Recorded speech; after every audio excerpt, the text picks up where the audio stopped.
Hello and welcome to Instant Transmission, a podcast where we discuss everything Dragon Ball and why a true ninja wears fishnets.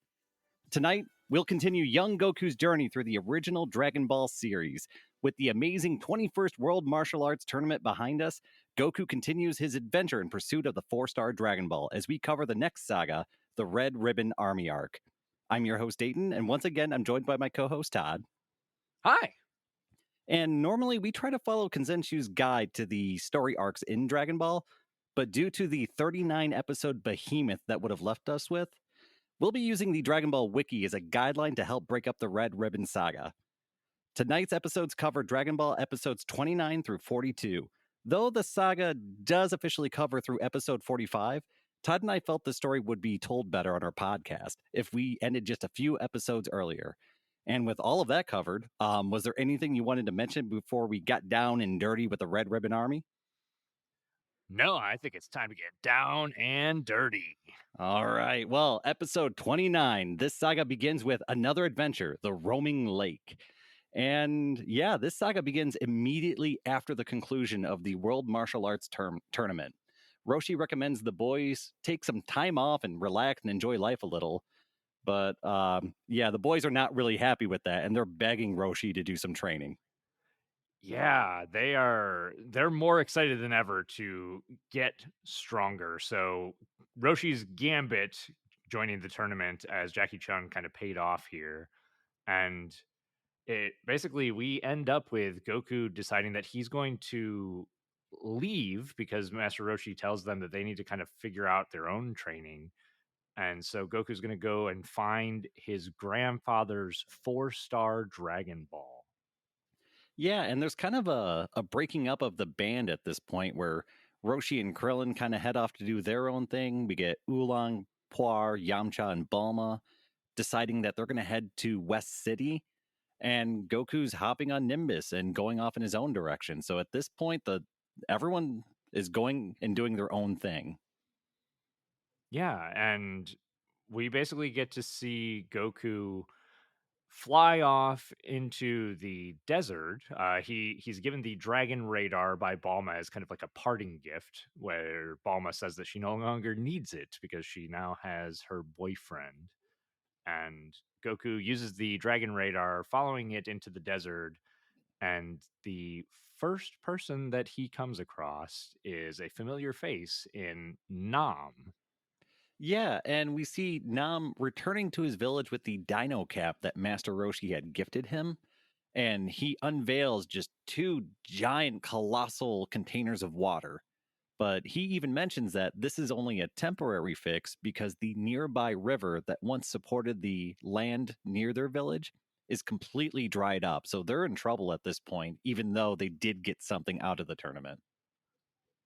Right. And so they believe that their solution to the problem is to find what they call this roaming lake. And so Nam leaves to see if he can find the lake or find the source of water somewhere nearby. And he ends up getting attacked, snatched up by a pterodactyl. And this is the point where Goku runs into him and saves him from the pterodactyl, slamming it in the head with his power pole. Yeah, I think it's kind of comical that whenever there's just a random bad guy, for some reason they like to pull the old pterodactyl out of the hat. Yeah, it's always like this evil pterodactyl with this kind of like gruff sounding voice, like, "Hey kid, get out of here." I love it. So yeah, after Goku rescues Nam, they decide to travel together and kind of go down the riverbed and figure out what is keeping the water from flowing down the river and drying everything up. And I would like to note that Nam is able to ride on the Nimbus. I enjoyed that. Yeah, it's a great little detail, right? And they almost kind of pass over it pretty quickly, but I think Nam is the only other person that we've seen besides Goku who's been able to ride on it. Does that sound right? Yeah, that does sound right. And it really proves that Nam's intentions for the World Martial Arts Tournament were pure from the get go. Yeah, he's clearly a good guy. And fortunately for Nam, they do find the source of the water being literally dammed because Girin's people, they find out, have dammed up the water source with rocks using their merry-go-round gum.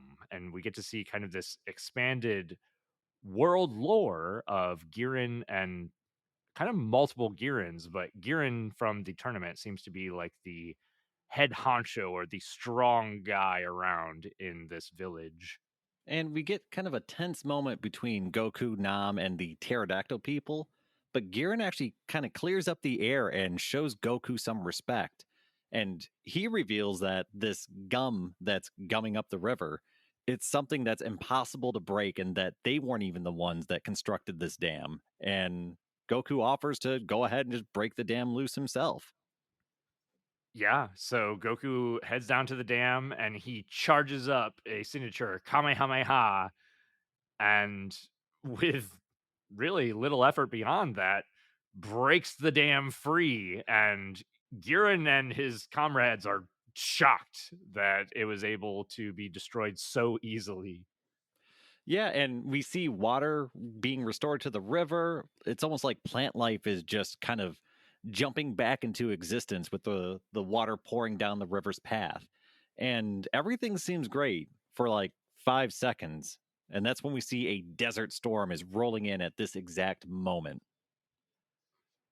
Yeah, and so Goku kind of makes his way, I think tries to take Nam back to the village at this point, and they end up finding this roaming lake. And I'll be honest, my notes for this episode were a little bit sparse because it felt a little bit fillery for me. So I don't remember what they did with the storm. Do you remember what that part was? It's they pretty much take shelter from the storm, and after it blows over, that's where the roaming lake is revealed, and all the village's problems are pretty much solved at this point. I even have a note in here that says that this is a very confusing episode. It's kind of hard to follow what exactly is going on. I kind of felt the same at the tail end there, which is why I think my notes didn't cover it very well. But the general gist of the episode is that Goku helps Nam save his village, solving the water problem, and that kind of wraps up Nam's story arc, gives us a little bit of resolution there. Yeah, it is a little fillery, but it does follow one of the characters that we at least know, and it gave an ending to him, just like you said. So Yeah, it's fine. If we want to do filler this way, this is the correct way to do filler. It at least there's at least some meaning to it. that's a fair point. It at least puts a nice, neat little bow on Nam's story rather than leaving that as a hanging thread. And so I believe that takes us straight into episode 30, which is Pilaf and the Mysterious Army. And right away, we are kind of hinted at a new character who gives me some bad guy vibes as he's sitting down looking like a businessman, smoking a cigar. And yeah, it's just kind of a quick scene, but it's kind of alluding to this person's going to be kind of a big deal in the future. Right. We can definitely tell that this episode is setting up our next big bad and our next story arc. And we quickly cut from there to a slightly more familiar villain in Pilaf, as he's having a nightmare of the giant ape form of Goku destroying his palace. And he wakes up kind of screaming and yelling. And we find that he's in a new palace of sorts. And Shu kind of runs in, waking him up, stating that they found a Dragon Ball on their radar. Yeah, and it's not just a new palace, it is a floating fortress. So it is way more than, I guess, what he was living in earlier. So, I mean, don't fret, you've upgraded. Yeah, the scene kind of zooms out as Pilaf opens up the window, and you can tell now that he's in this flying fortress. And I mean, it's extravagant. It looks like all these different pieces of like mechanical parts pieced together on this giant flying orb. It's pretty spiffy looking.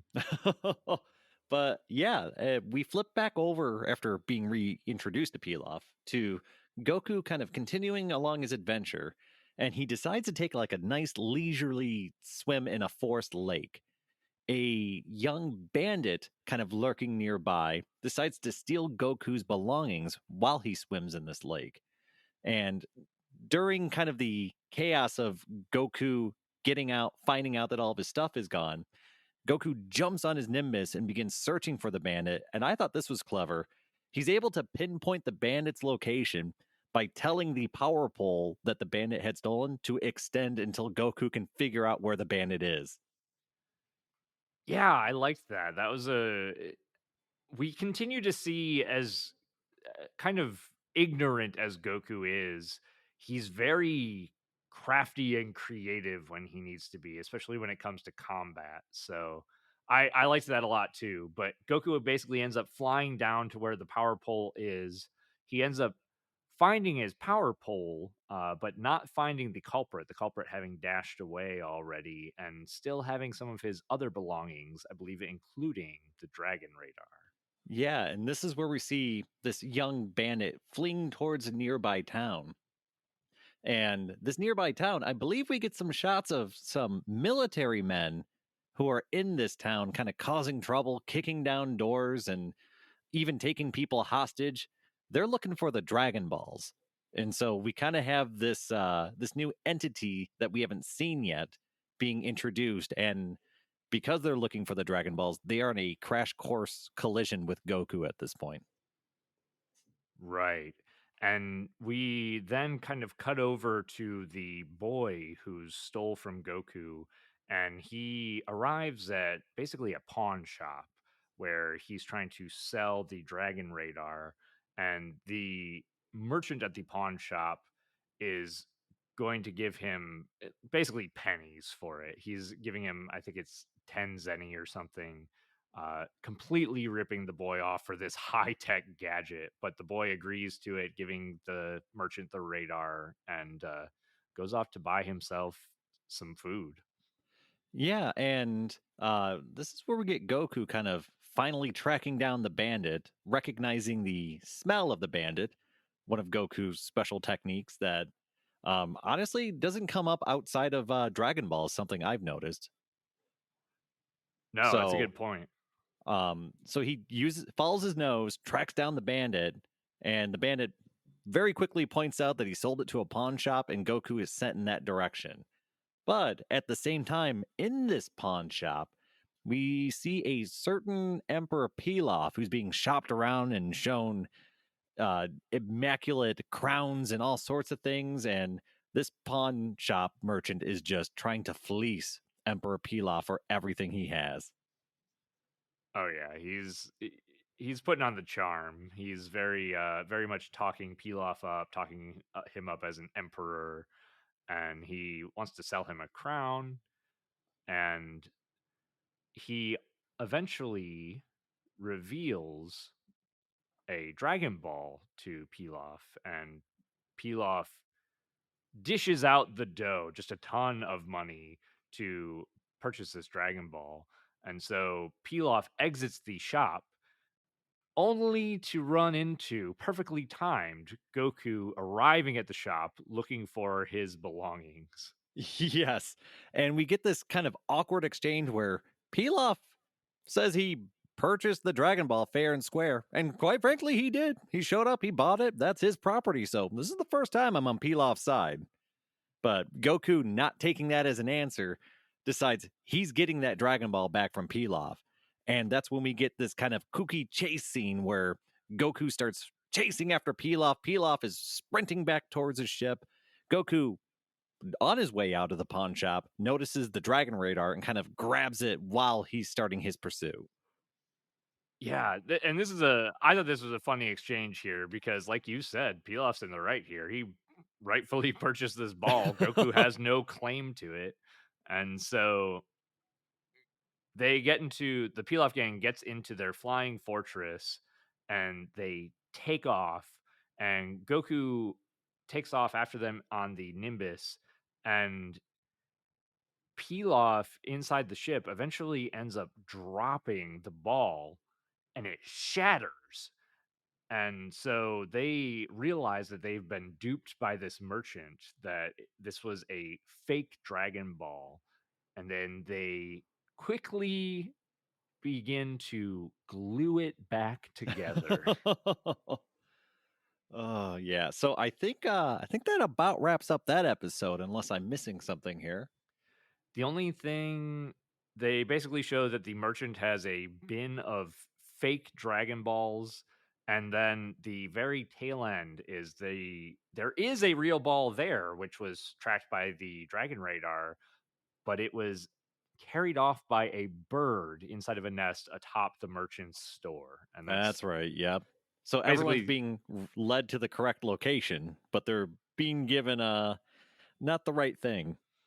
yeah. And so basically, the audience is aware of this, but our characters searching for the balls are unaware.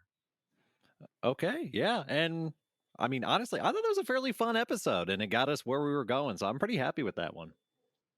Yeah, I think it does a good job of kicking off the new story and giving us an idea as to what the conflict is going to be moving forward. But that leads us into episode 31, which is GG, a fake Goku appears. And I'm going to let you know right now, there's a lot of flipping back and forth in this episode. Yeah, it is a whole lot.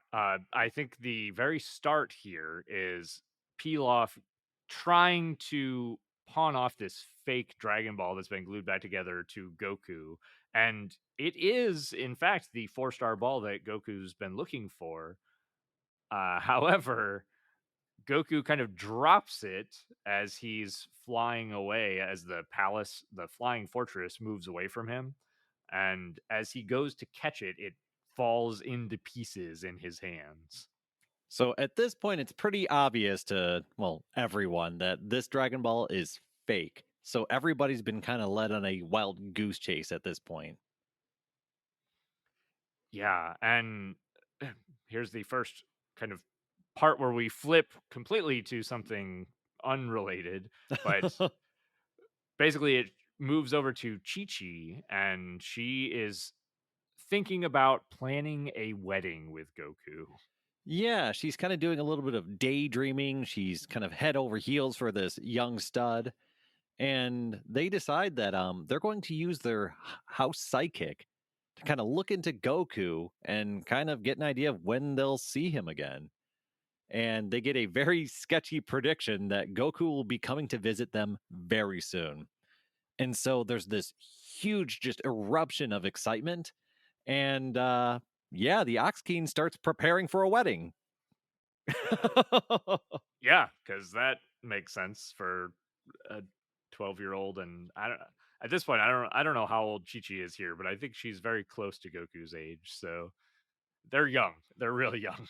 Yeah, so it's I don't know, it kind of blows my mind, but yeah, we've got a wedding being planned at this point. Everyone's excited. And you want to know who else is excited?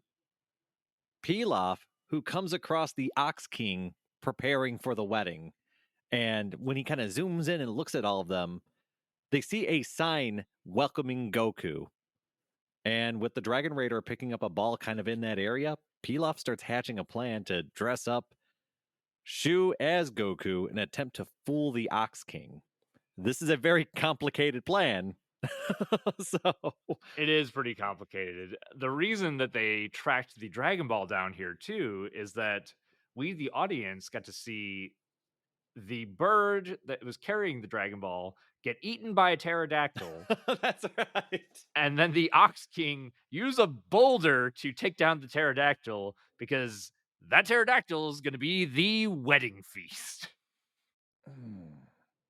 So, So, yeah, so now we have the Dragon Ball kind of being with the Ox King, but he doesn't know about it. But Pilaf knows about it. And now Pilaf is going to disguise Shu as Goku to sneak into, well, they don't know it's a wedding, but to sneak into the Ox King's grounds and steal the Dragon Ball right out from under his nose. right. While all of this is going on, we've also got the Red Ribbon Army looking for the Dragon Ball. And while the Pilaf gang is kind of working their way into schmoozing the Dragon Ball out of the Ox King and kind of already going through with this wedding partially, the Red Ribbon Army tanks roll up on the Ox King's place and just start blowing buildings up. And the Ox King is not going to take this sitting down, so he goes out to confront the tanks himself. Yeah, and while that's happening, we get Goku who kind of stumbles across Chi Chi picking flowers for her bouquet. And after she knocks Goku around with her just ungodly Ox King strength, Goku offers her an apple, and the two enjoy a nice apple meal together while all this stuff is happening over at the Ox King's palace. Yeah, so the Ox King goes out and he's destroying tank after tank.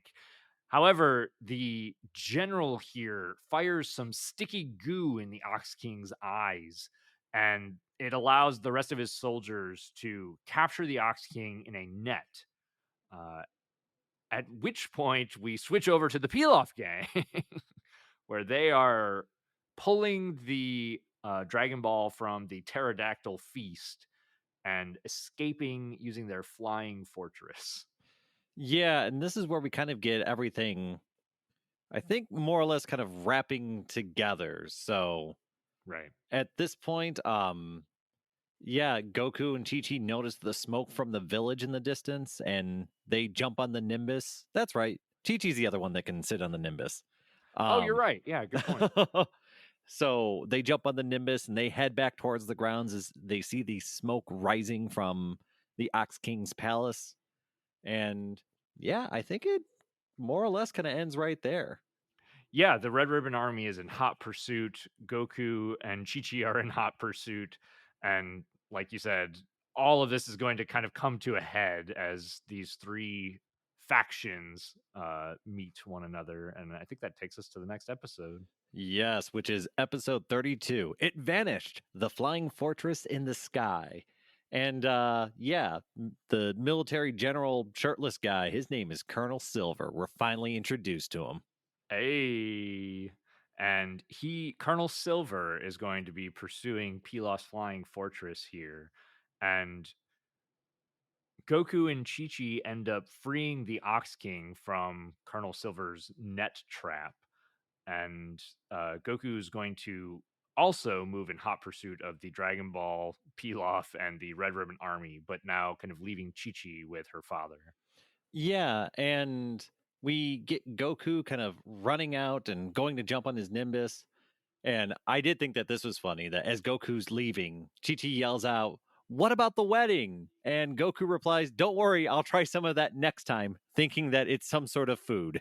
It's very Goku, right? Like, he has no idea what the hell a wedding is. I got a good chuckle out of that one. But after promising Chi Chi he'll try some wedding next time, he hops on his Nimbus and he's in pursuit. And we get uh, Colonel Silver kind of in his fighter jet thing pursuing this flying fortress through the clouds.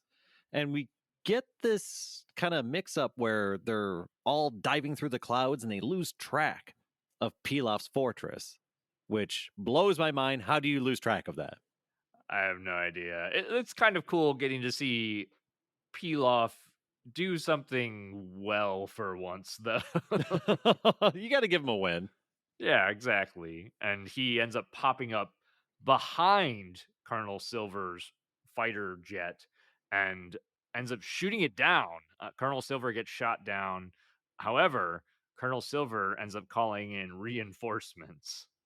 Yeah, so as the Red Ribbon Army kind of unleashes all the fighter power that they have to that location, we see Pilaf. He has another trick up his sleeve too. We cut to a desert and we see the Red Ribbon Army kind of circling and kind of looking through the area. And that's where we're kind of hinted at that Pilaf may have hid his fortress under the desert. Yeah, and we even get a few soldiers being sucked into the sand, go missing. And we find that, in fact, Pilaf does have his fortress underneath this desert. And Goku eventually arrives on the scene, similarly looking for the Dragon Ball and the fortress. And Goku ends up getting caught in one of these traps as well, getting put into another cell similar to the very first arc where Goku and Pilaf interacted. Yeah, and it's at around this point that the Red Ribbon Army catch on to where Pilaf's location is. And so, kind of, this abrupt battle begins with kind of automated turrets and stuff popping up out of the sand of the desert and firing up at the Red Ribbon Army. But the Army's firepower is just insane. And all the defenses that Pilaf had are quickly just dismantled. And so, we run into this fight or flight kind of situation where, well, Pilaf decides that he's getting the heck out of here. And so at this point, Pilaf is running through his fortress and he's trying to figure out a way to get out of here. Well, it's at about this time that Goku has broken out of his holding cell, and we get this awkward kind of moment where Pilaf and Goku run into each other in the catacombs of Pilaf's fortress. Yeah, and it's again, it's harkening back to the first arc where this kind of happened similar way, but Goku chases after them. They throw down a few doors in his path, and as Pilaf gets their flying fortress back into the air, trying to flee, the all of the fighter planes from the Red Ribbon Army end up trapping the flying fortress and surrounding it. And then they begin shooting the fortress down, taking it apart, just shot by shot, piece by piece. Yeah, and we have a Goku who doesn't want the Dragon Ball to get away, kind of hitching a ride on the side of Pilaf's ship. And with all the bombing and shooting, the fortress is just basically peppered to death. And we get this kind of fiery explosion where Pilaf and his crew kind of float slowly to the ground in their parachutes and reluctantly hand over the Dragon Ball as they are completely surrounded by soldiers and guns and tanks. But the fate of Goku's kind of left in the air at this point.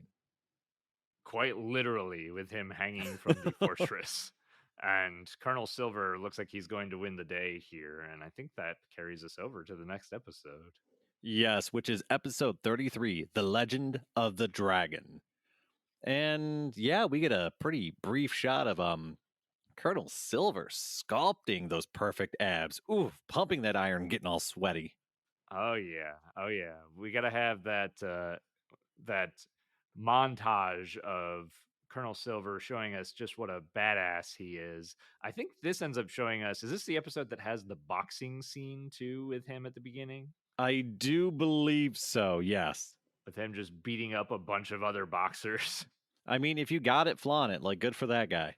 Yeah, yeah. I mean, this is kind of showing us that he is a badass, at least in terms of normal people.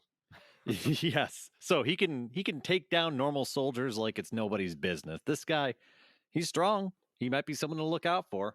So keep that in mind.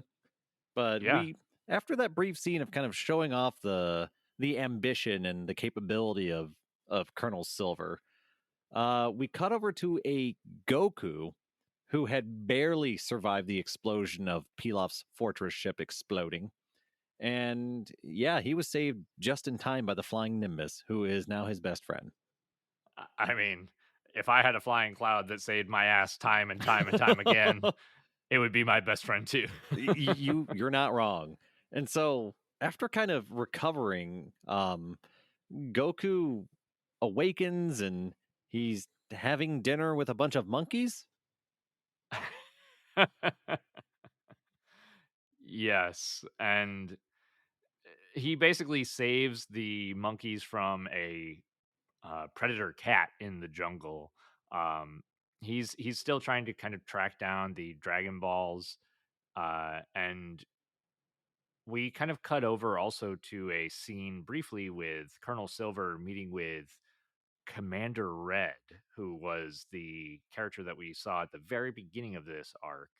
And Commander Red's little, almost demon cat creature pet attacks Silver, and Silver's able to dodge the pet. And then we basically find that Silver has collected one Dragon Ball and given it to the commander of the Red Ribbon Army, and now is on to find another, which is the Dragon Ball that Goku is also looking for in this jungle with the monkeys. Yeah, so we're kind of weaving some of these stories together right now with evil businessman employing Colonel Silver. And Colonel Silver, I believe they mentioned that he's never failed to accomplish his mission. So he's a pretty reliable, stubborn man at the very least. Yes. And Silver and his men end up finding the same kind of jungle area where they find these monkeys, and they find that these monkeys have another Dragon Ball. And so Silver commands his men to take down these monkeys, destroy their forest or their jungle, and they start taking flamethrowers and guns to the monkeys into the forest, just trying to track down whichever one of them is holding on to this ball. Yeah, and with kind of all the wildlife fleeing and every monkey being held at gunpoint for their Dragon Balls, um, it eventually does get Goku's attention, who confronts the army. And after a brief exchange, we get the Dragon Ball being dropped into a river, kind of in the brief conflict. Yes, and so the in the middle of all this conflict, kind of the namesake for this episode, we cut over to Master Roshi speaking with Krillin and Launch. And Master Roshi is explaining the lore behind the Dragon Balls. And he begins to explain that there was once upon a time just a single giant Dragon Ball that was discovered by an ancient tribe who built a shrine around it. And the tribe placed the ball in a dragon sculpture inside of its mouth. However, thieves tried to steal the ball. And so the ball was separated to prevent thieves from attempting to steal it and gain its power and gain the wishes from it. And that's how we got our seven smaller Dragon Balls. And the legend says that one day a hero will use the Dragon Balls for good and bring peace to the world once more. Feels like we were almost there. Yeah, almost. And then Oolong wished for panties. Yeah, close enough. I don't. Maybe those panties will bring peace. Who knows? I mean, they saved the world, kind of. Peace panties. Yeah, peace panties. But yeah, I thought that was super fun. I love kind of legend and myth and the way something like that can make a world feel just more fleshed out. You know, it's really interesting to me. I'm trying to like compare it in my mind to the lore that we know later on from Dragon Ball Z and Dragon Ball Super, and I'm trying to think if it matches all of the lore, but I don't know. I mean, I guess we know that the Namekians created the Dragon Balls. We don't know if they at one point made a set that was just one giant ball. It kind of sounds almost like the Super Dragon Balls, like the giant planet-sized Oh ones. yeah, it really does. Yeah. It's interesting. I don't know, it's fun. I mean, it doesn't affect anything. It's just a myth. So, Yeah, and I that's mean, true too. and this is the kind of stuff that myths are made of. So I love hearing it. I think it's fun. Also, we get a shot of Krillin continuing to train with Master Roshi. That's great. I love it. Yeah, that's some good world building there. But I think beyond that, the episode pretty much ends in a literal cliffhanger with Goku saving one of the monkeys, but dropping the ball into the river, which kind of takes us to the next episode. Yes, which is Dragon Ball Episode 34, The Heartless Red Ribbon. And yeah, we get this kind of flip to a scene where everyone's hiding from this thunderstorm. It's pretty much stopping the Red Ribbon Army from searching, it's stopping Goku from leaving and doing anything. So everything's kind of put on pause for a moment. Yeah, and as that kind of comes to a close, I don't believe they Goku show Goku saving the monkey or getting out of the ravine. It is just they are gone. They got out of there. Yeah, it is a little bit of a weird transition or a cut. Also the Red Ribbon Army just kind of leaves Goku and the monkeys alone at that point. I guess they're more worried about the Dragon Ball than some kid and some monkey, but I mean, whatever. they're getting wet. You don't want to be out there when you're getting wet. That's true. I mean, priorities, I mean, but yeah, you're right. They did see the Dragon Ball go into the river, and Goku is just some kid in the wood with monkeys. So if they know where the Dragon Ball's at, they're not gonna fuss with the forest anymore. right. And so they kind of split ways. Eventually, Goku ends up finding the Dragon Ball that went down the river using his dragon radar, and he finds it between some rocks where some Red Ribbon soldiers are searching as well. And the Red Ribbon soldiers try to force him to give the Dragon Ball to them, and he swiftly kicks the shit out of them. He literally neo dodged some bullets in this scene, so it's important that we note that because he's freaking Neo, man. That's a good point, and, honestly, that's a good point in showing just his progression in power, right? Because in the past, he's been shot by bullets, and it doesn't it hurts him, but it doesn't necessarily phase him, but he's at the point where he can just dodge guns. Yeah, Goku's the real deal at this point, and so I guess you could say the Master Roshi training techniques seem to be working. Yeah, yeah, it's nice to see his power kind of scaling over time, even though that gets a little crazy later, but beside the point now.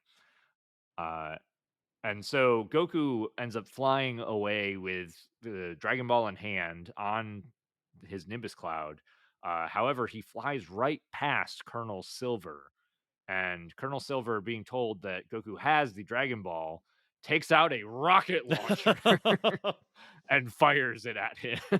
Yes, and with this rocket just flying towards Goku, we see what looks like the death of the Nimbus cloud as it explodes and Goku is knocked from the sky. Yeah, and this is a big deal. We haven't seen anything that has, I guess, impacted the flying Nimbus at this point. And it seems like the rocket blew Nimbus to pieces. And Goku's pretty upset about it. And this turns into our first fight with Colonel Silver and Goku. Yeah, and we get Silver just demanding that Goku basically give over all the good stuff, the radar, the Dragon Balls, all that sort of thing. And Goku being, I mean, pissed off at this point, basically tells him to go kick rocks. And we get Silver, who's been sweaty and working out for a long time, attempting to attack Goku, but his blows are easily dodged. Yeah, Goku delivers a few blows of his own, even to the point where he knocks Silver down and then walks away from him and continues to dodge Silver's attacks while walking away from him, his back facing Colonel Silver. Yeah, So, Goku is completely uninterested at this point. It's Silver's not even worth his time. And kind of the coup de grace to the fight is Goku whipping Silver across the face with his tail. And with that, Silver is defeated. yeah, completely KO'd.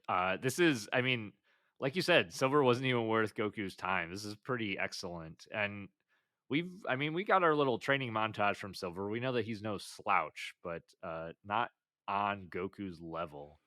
Yeah, and And with all the soldiers and their commander all pretty much defeated, Goku just walks into a red ribbon storage facility, something like that, and just grabs a whole heap of dino caps and just starts throwing them to figure out like one of these has to get me out of here, right?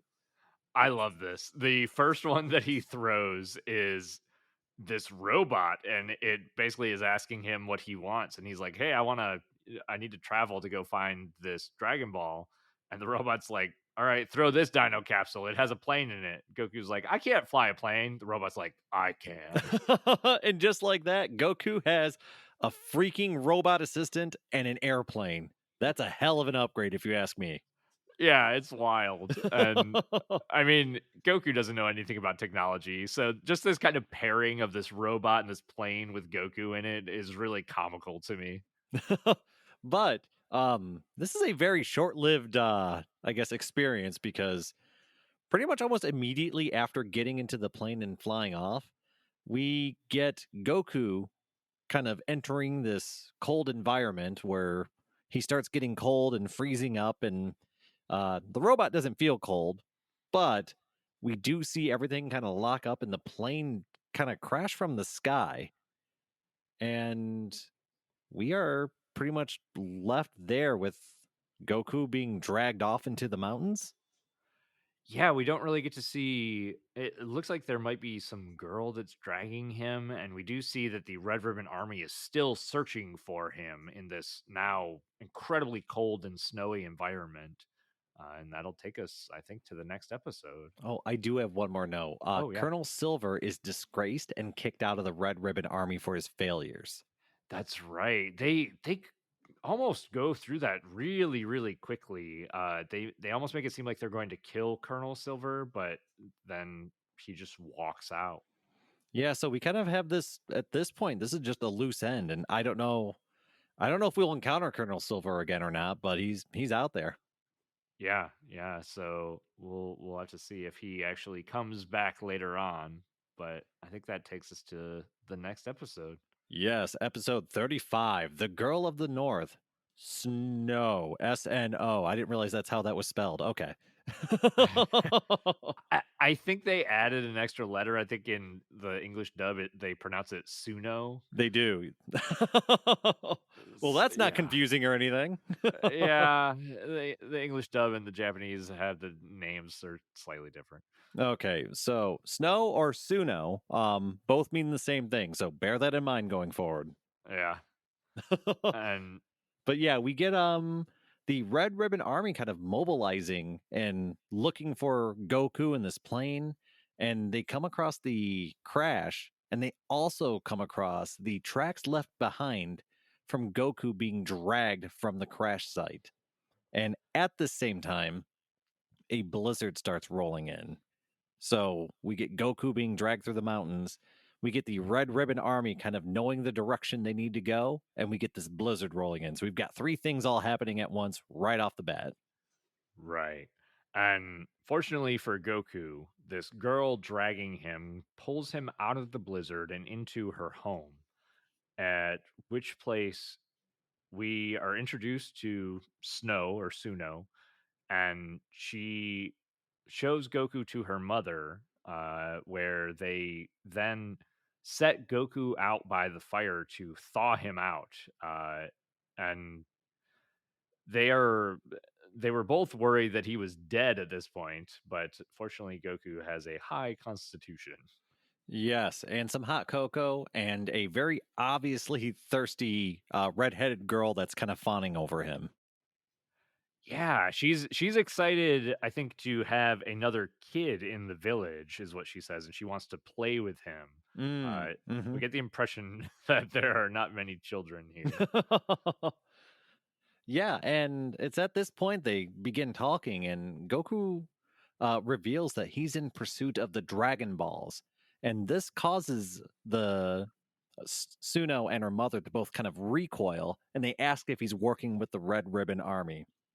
So they're here, and they've been terrorizing this village. Yeah, and I think that they reveal that the villagers have been conscripted by the army, or more so forced by the army, to search for the Dragon Ball, including Snow's father. Yeah, and it's about this time that we see that the Red Ribbon Army has followed the tracks that Suno and Goku had left behind all the way to their village. And we see them enter the town and start bullying around villagers, demanding the location of the young boy who crashed the plane.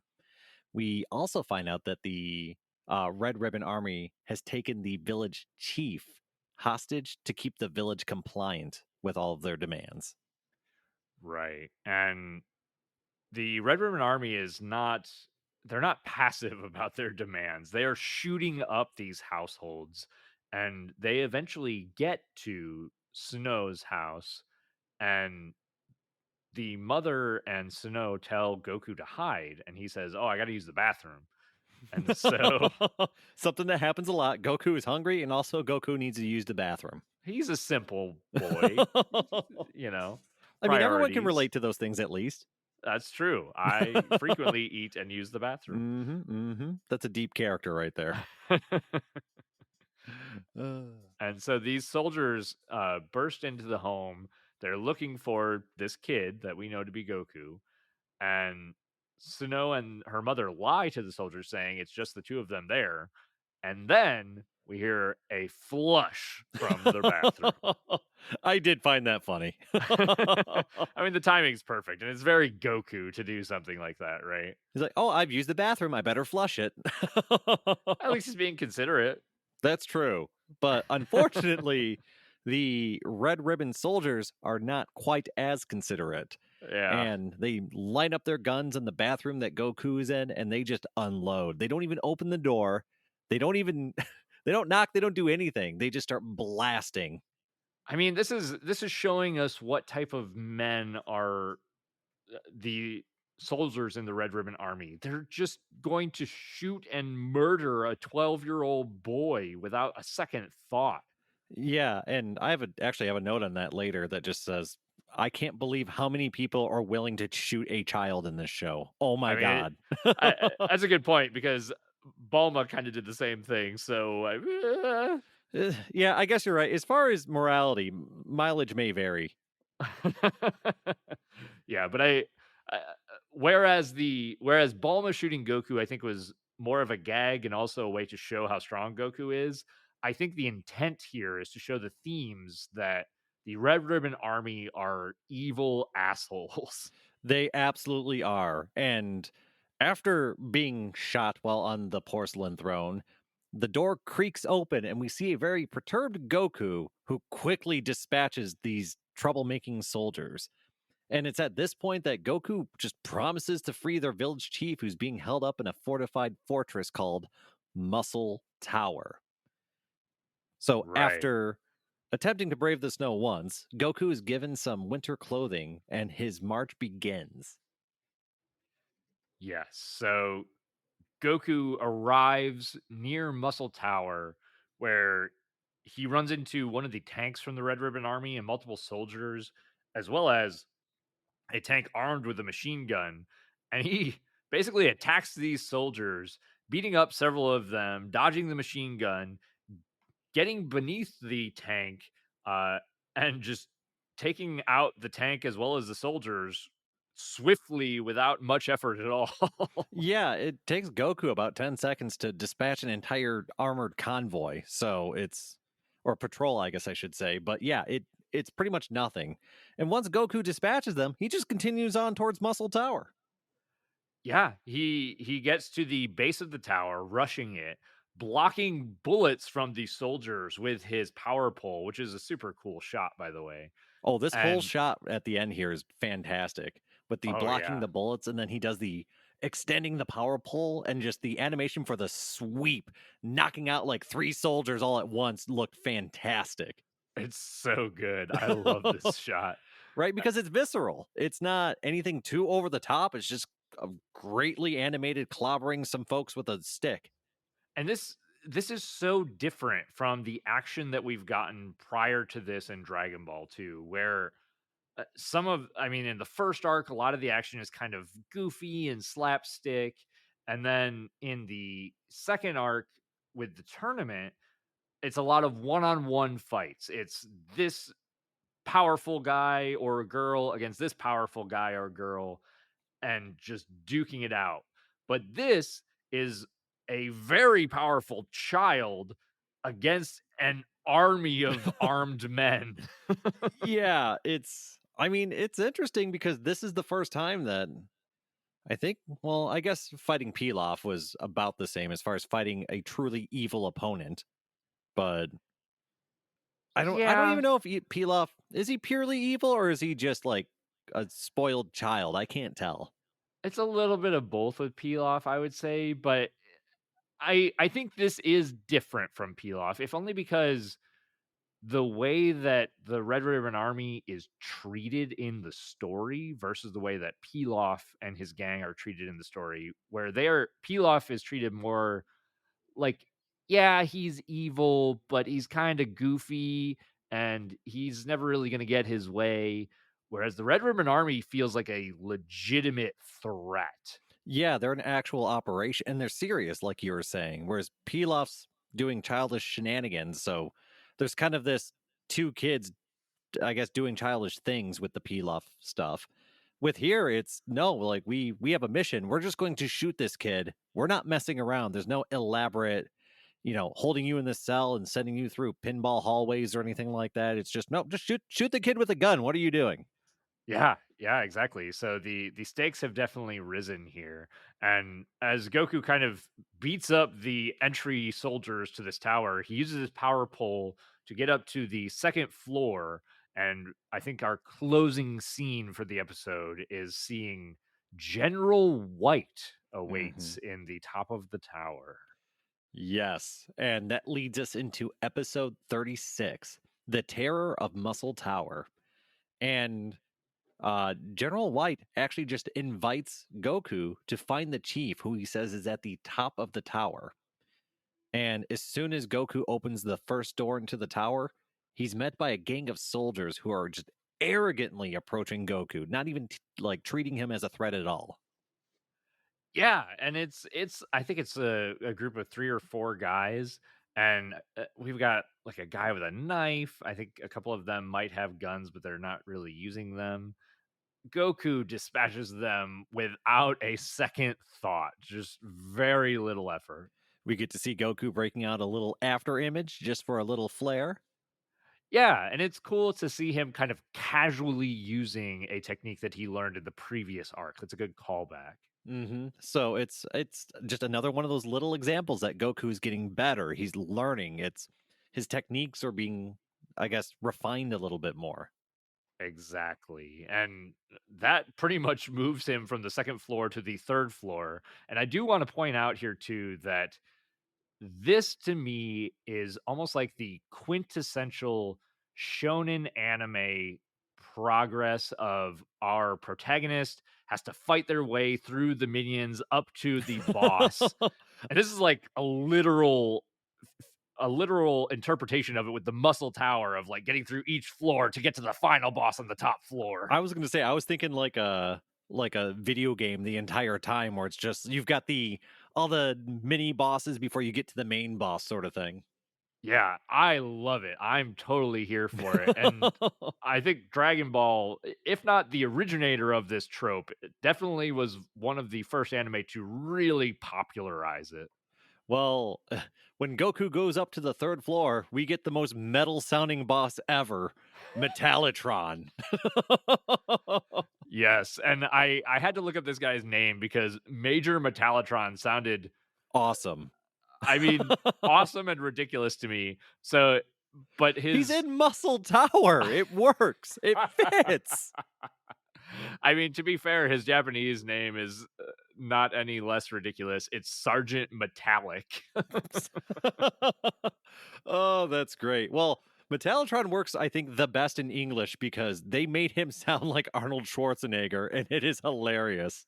I mean, he's 100% got the Schwarzenegger persona, right? Hmm. Like, and Dragon Ball came out in the mid to late 80s. I actually looked up the dates where the first Terminator movie came out in 1985 and this episode came out in 1986. So this guy is 100% an Arnold Schwarzenegger reference. At least in the English version. I don't. Do you think he was in the Japanese version? Oh, 100%. Just look at his appearance, man. Like the glasses, his build, like he is totally a Terminator ripoff, and Ugh. I love it. Sometimes I'm not sure if I want to see it or if that's exactly what it is. That's hilarious.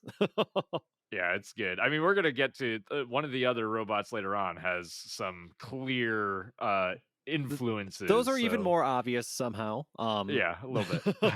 But anyway, Metallitron is this giant hulking brute wearing sunglasses, and this is going to be Goku's, I guess, first boss fight in Muscle Tower.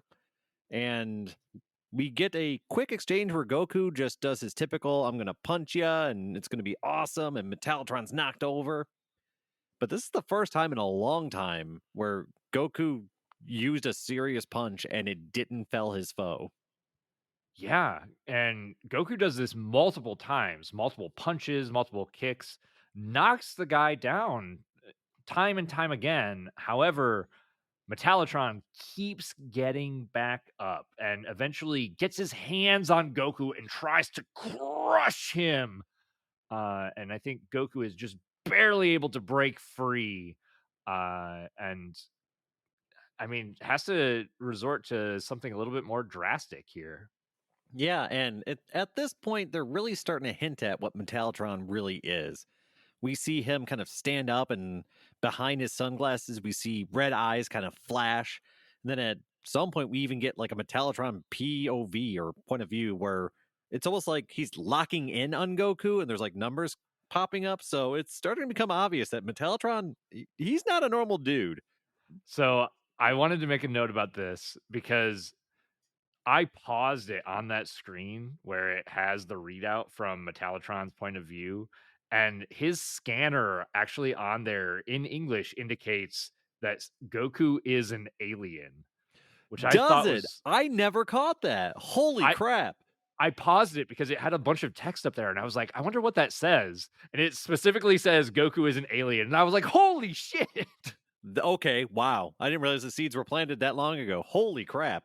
I didn't think they were, honestly, but, and maybe it was something that was edited over by the Funimation team later, I'm not really I hope sure. not. I really hope not, because that would be Yeah, fantastic if it wasn't.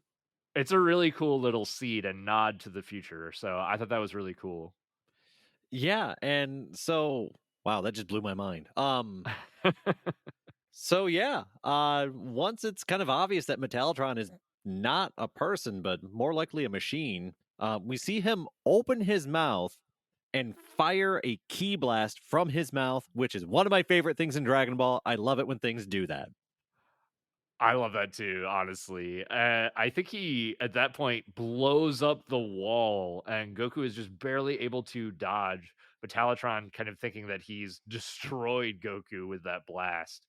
And Goku responds in kind with a Kamehameha. Yeah, and I mean, I will say all the Kamehamehas so far have felt at least fairly special. And this one looked pretty good, I think, too. I'm going to judge every Kamehameha wave, by the way. I'm Um, down. yeah, and this isn't the best Kamehameha wave, but it was pretty good. And the after effect, I think, was pretty awesome, where we see Metallatron's head completely blown from his shoulders. And we get kind of this brief pause where Goku's panicking. He thought he just killed this guy. He doesn't really understand what a machine is. So, but after the pause, we see Metallatron kind of get back up and lurch forward and keep going after Goku. Yeah, he's ready to keep fighting. I think one of the cool things about this too, like you said, with the after effect of him just missing his head, we don't see that happen with the Kamehameha very often. One of the only other times that I can think of is when Cell gets his whole upper body blown away. So it's pretty cool to see the visceral power behind the Kamehameha in this moment. It feels great, especially against such a, at this point, a really strong opponent that Goku's been struggling with. Yeah, 100%.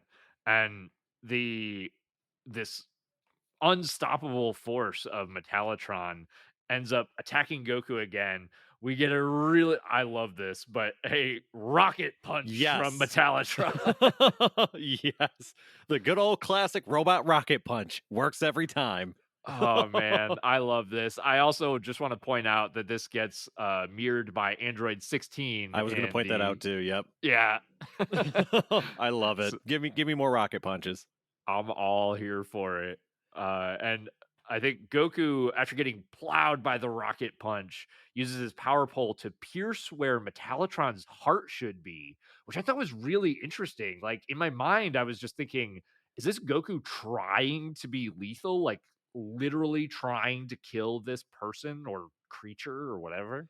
I kind of thought the same thing. I guess, just guessed that Goku was not really sure what Metallatron was. So is he alive? Is he dead? Like, he doesn't have a head. Can he not have a heart? I don't know how this thing works. I'm going to kind of poke it and prod it until I figure out what makes it tick. Yeah, yeah, it's interesting. And Goku, the power pole still not working. Metallatron's still coming in hard. Goku ends up leaping forward, using his head to plow right through the metal man's chest. And Metallatron seems like he's still going to keep going, and then eventually stops moving. Turns out the last time they had changed his battery was last spring, so he's all out of juice. Yeah, he's And got go with ahead. that, the battle with Metallitron is finally over, and the next floor awaits Goku. And we get a hint as at what the next floor will probably contain. Yes, and I wanted to make a note about this episode, especially after watching Dragon Ball Super, where Whis tells Goku that he is too cocky when he fights, that he frequently lets his guard down. It happens multiple times in this fight, which I like a lot because this stays consistent with Goku's character throughout Dragon Ball, through Dragon Ball Z, and Dragon Ball Super. So I really like that character trait in him. That's true. And yeah, Ninja Man, or as the show calls him, Murasaki, is going to be Goku's next opponent. And that enters an episode 37. Enter Ninja Murasaki. So this is our fourth floor, Goku clearing floors 2 and 3 at this point, and Murasaki is going to be the next boss fight. And Okay, you want to know how sometimes the show can shatter your expectations? Murasaki yes. definitely shatters my expectations. I'm going to go ahead and just lay that out there. I Um, mean, it begins it's with this kind of monologue from Murasaki where he says he's a messenger of death, swift as the wind, and utterly lethal. and we get I think we get a couple of shots of like kind of flashbacks almost of Murasaki being just that. And we get to see Goku walking into this floor of complete darkness and being attacked multiple times with shuriken and kunai, and Goku having to dodge out of the way, just kind of barely sensing where these attacks are coming from. And having dodged all of the initial assault, Murasaki turns the lights on to reveal this lush forest inside of Muscle Tower on the fourth floor. Yeah, and it's at this point that Murasaki kind of announces himself and challenges Goku.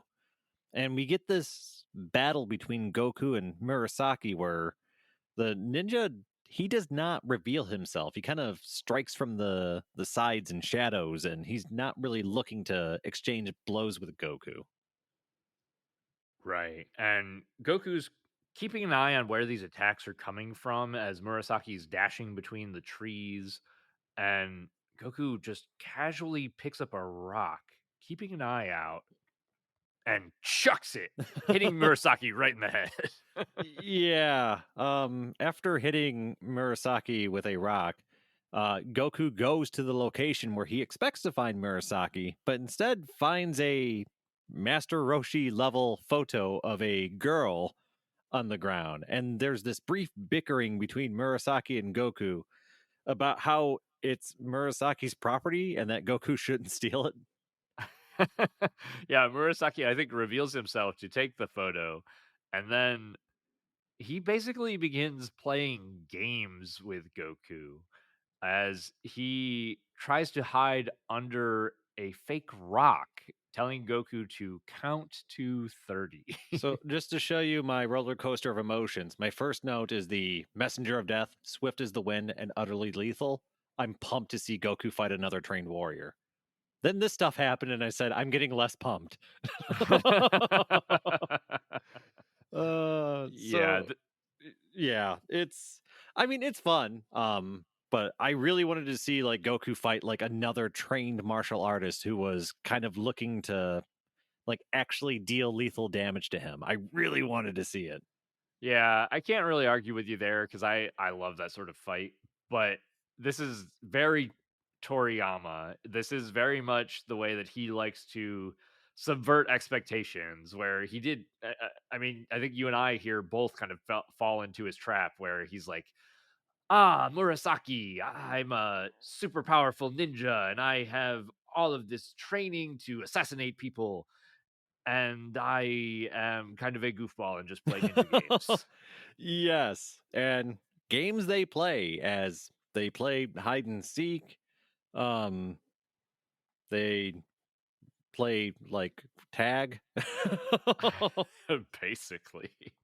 Murasaki hides beneath a fake rock. He hides behind a sheet on a tree and ends up having it the wrong direction, and it's an American flag on one side.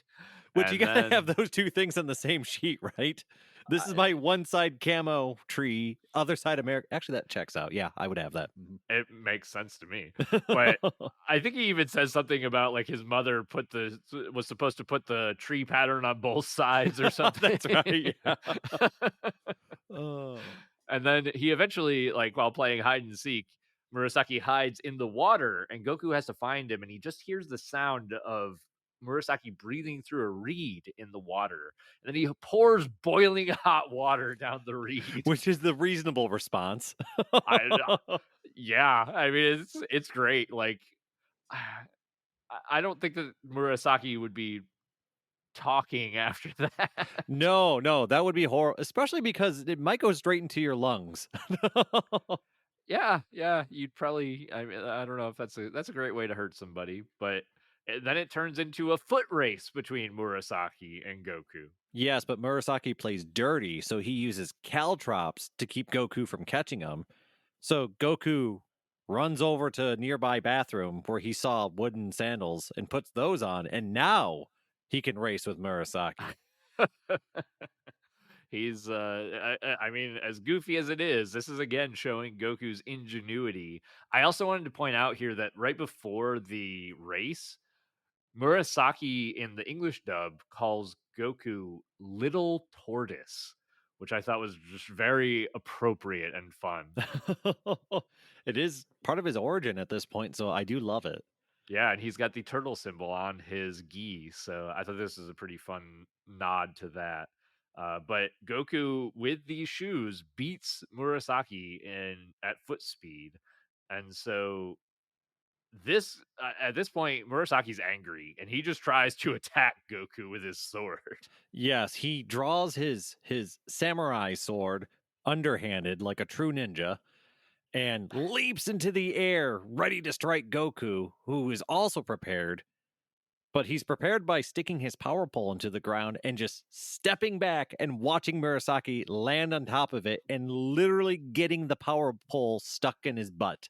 Yes, Murasaki literally gets shafted here. Yes, Uh, and he's running around like a dog, and Goku's just laughing, and it's an episode. All this stuff happens. I'm not gonna lie, the 12-year-old in me was laughing at Murasaki with the stick in his butt, especially when Goku goes to grab the stick and yanks it out of his butt as he howls in pain.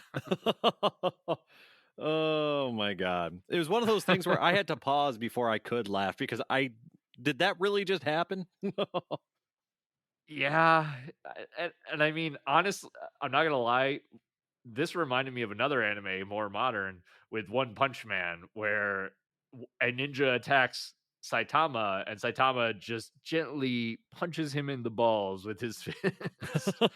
It felt almost like the exact same scene to me. I was like, this is very reminiscent of that. I mean, for a lot of this, for a lot of Dragon Ball so far, Goku's kind of felt like One Punch Man, so I can see the similarities.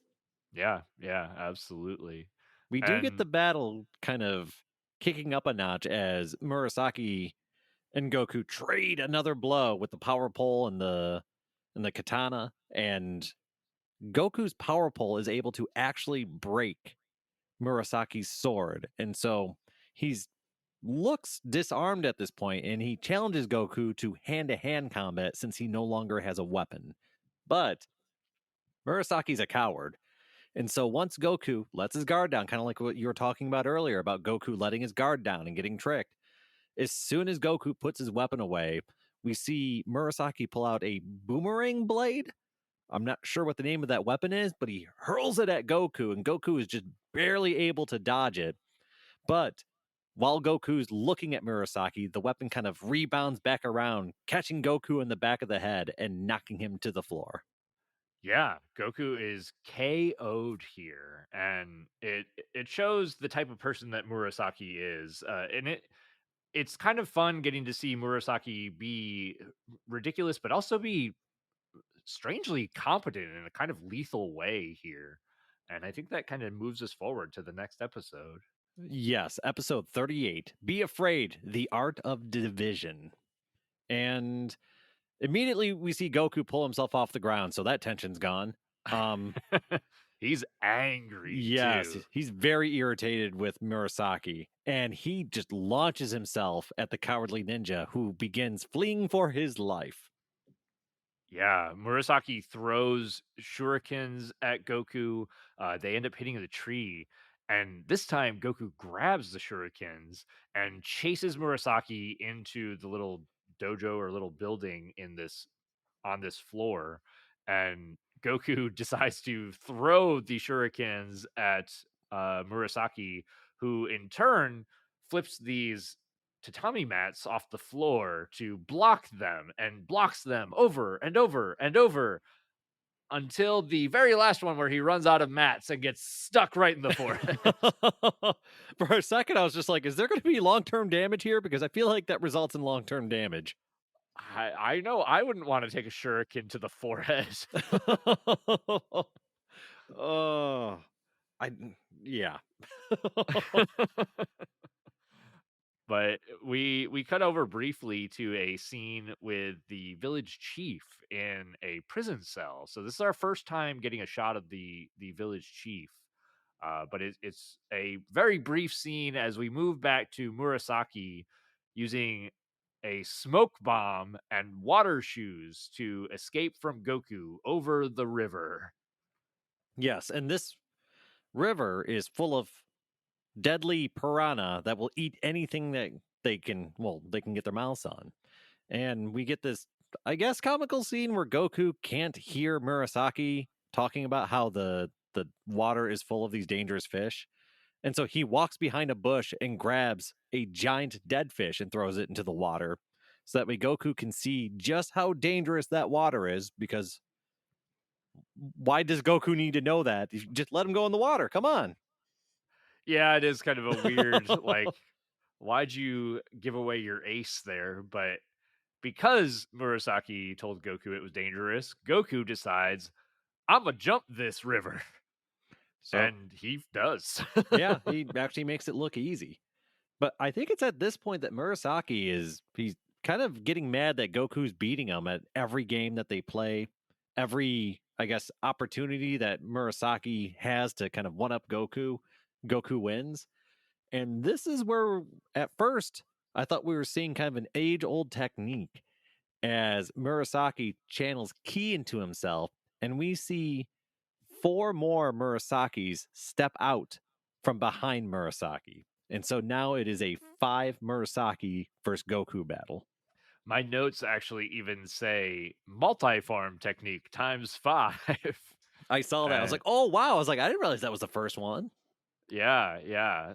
But we'll find that that's not quite the case here. However, each of the Murasakis is fighting with a unique weapon. We have a one with a katana, one with a gun, one with a blow dart, one with kunai, and one with a I forget the exact name of the weapon, but it's basically a chain and scythe.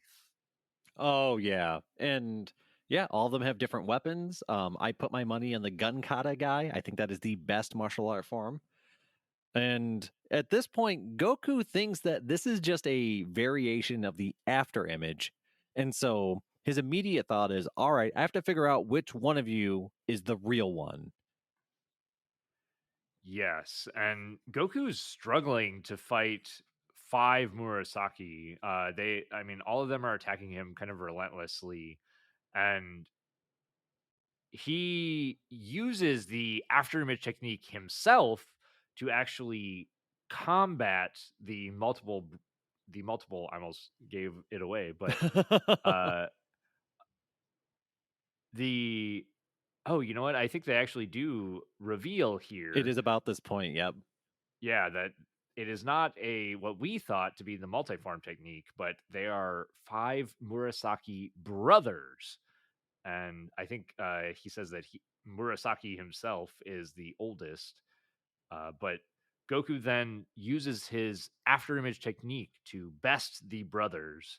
KOing three of them in quick succession, kind of distracting them with the after image, and then taking down a fourth brother using, I, I think still using the after image, or maybe just even just beating this guy's butt.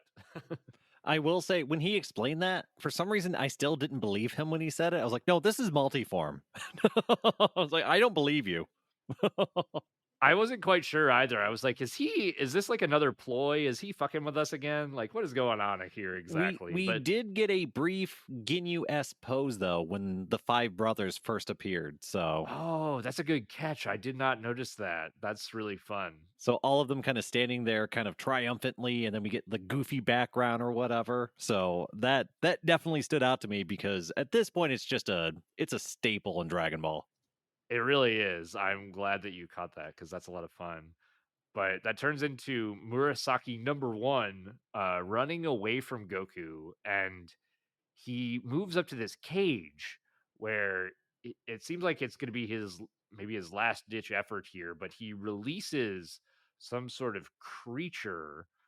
And before we get to see this creature, we get a brief scene of Sano's father returning home, and he's kind of giving us a little bit of foreshadowing here about some sort of monster inside of the tower. And we get to see just the reveal of this creature that looks, I mean, you can't, It's Frankenstein's monster. It is yeah, exactly Frankenstein's monster. It is not trying to be anything else. It is Frankenstein's monster. And this is our introduction to Android 8. yeah. Whereas you could argue whether or not Metallatron was designed after the Terminator. Or inspired, like there were some cues taken, but it's still its own thing. This time, Yeah, no, that's Frankenstein's monster. yeah, there's no argument here.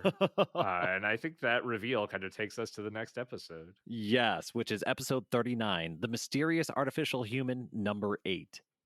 And we see this hulking Android 8, after walking out of his cell, just bulge his muscles, I guess, and just break the chains that kind of were on his neck and arms. And he's given the order by Ninja Man, Murasaki, to attack Goku. I wish I could remember real names.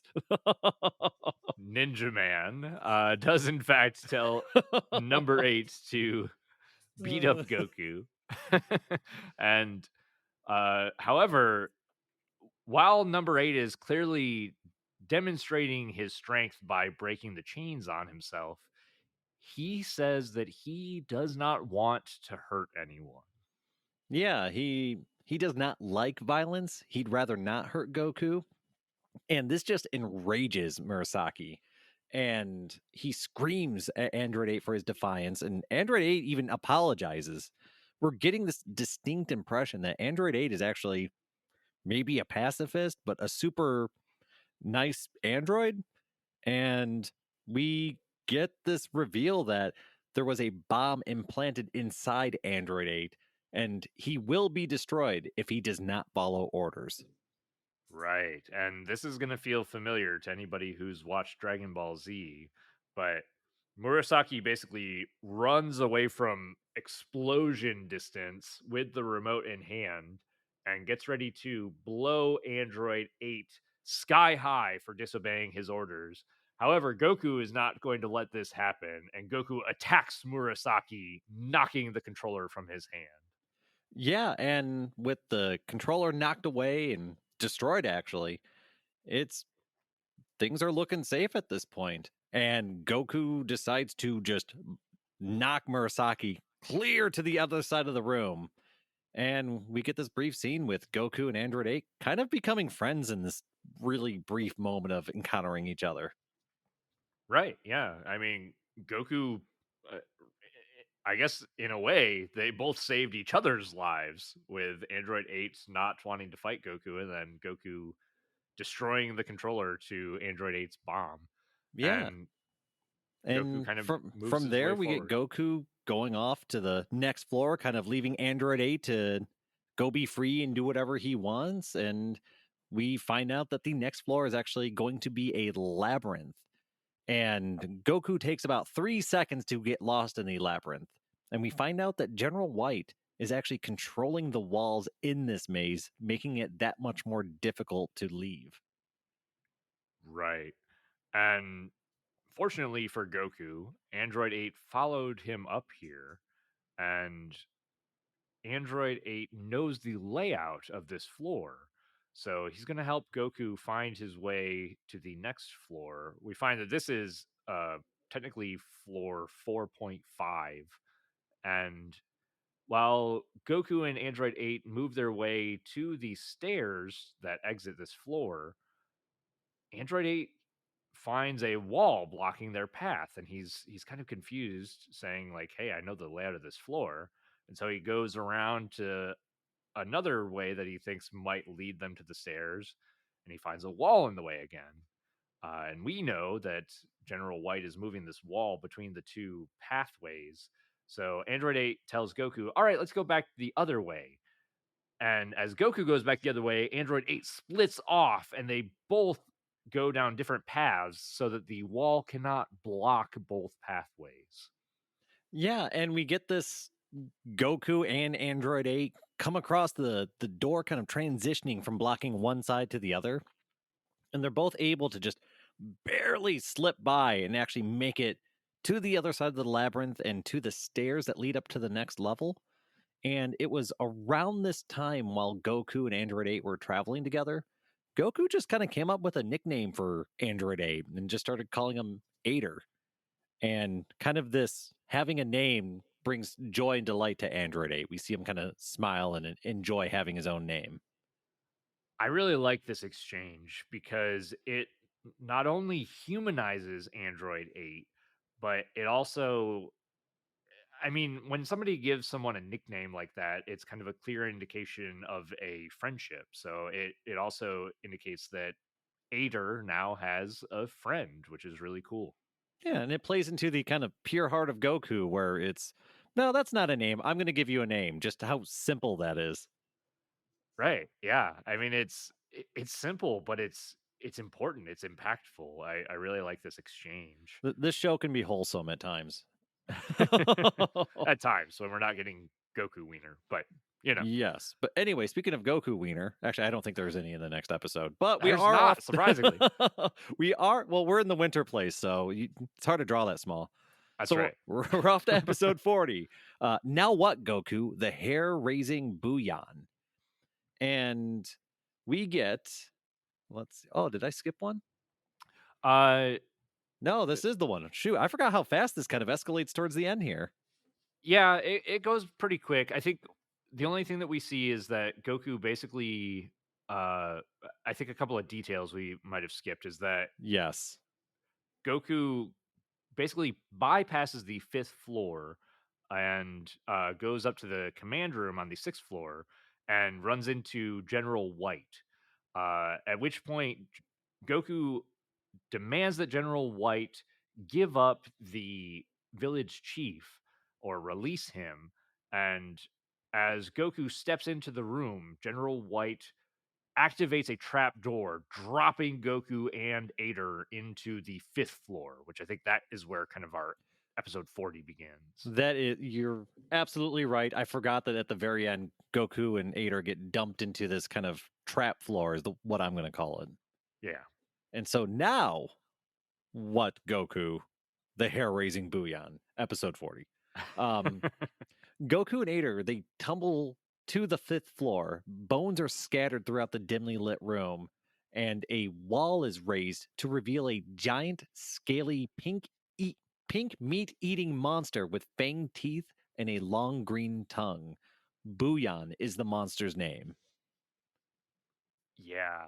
And this creature's interesting. They Goku tries to attack this creature as it's revealed kind of eating bones and other monster or other pieces of creatures in its floor.